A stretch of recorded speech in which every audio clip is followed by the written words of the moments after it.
Welcome back to the Crochet Karate. So my friends at yarnspirations.com. Let's get right into it today. If you're liking this video, please give me a thumbs up to keep me going on for more. So what we have here is a foundation, a double crochet, and there's another double crochet row on. The nice thing about this particular stitch is that you end up with a nice solid base as on the bottom as well as the top, so you don't really ever see that you're starting with a chain and then going back across the chain.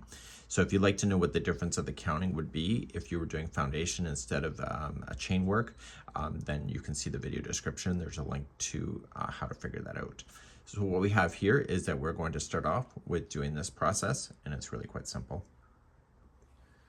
Let's create a slip knot to begin and chain 3.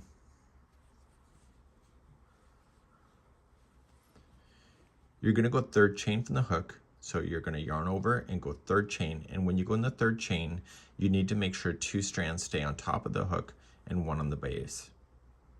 So just going in, make sure the 2 strands are on top, 1 is on the base. Yarn over, pull through that. So you're going to do something slightly different than what you're used to. You're going to yarn over, pull through the first loop only.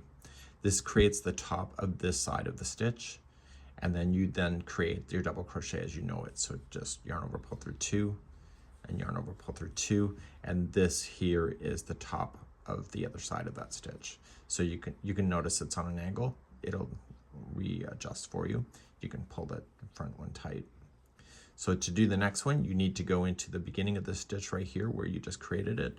So yarning over and in, yarn over, pull through, wiggle it a little bit to give it a bit of slack, yarn over, pull through 2, or sorry, yarn over, pull through 1.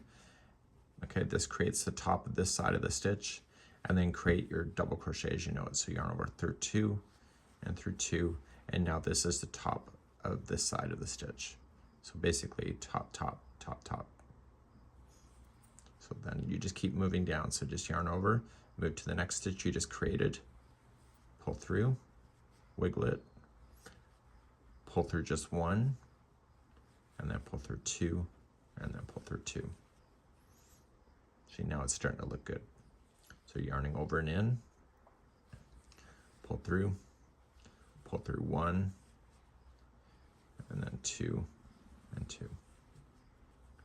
So I don't use this method a lot because I tend to lose count when I'm doing it because there's extra steps involved other than a chain, but it does create a nicer edge and starting point of your crochet.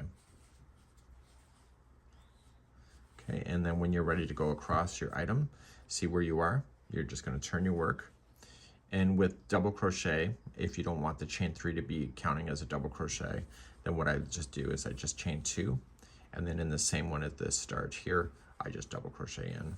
So I'm essentially just creating a builder so that I don't end up with a gap space on the edge. And so then you just double crochet across as you know it to be.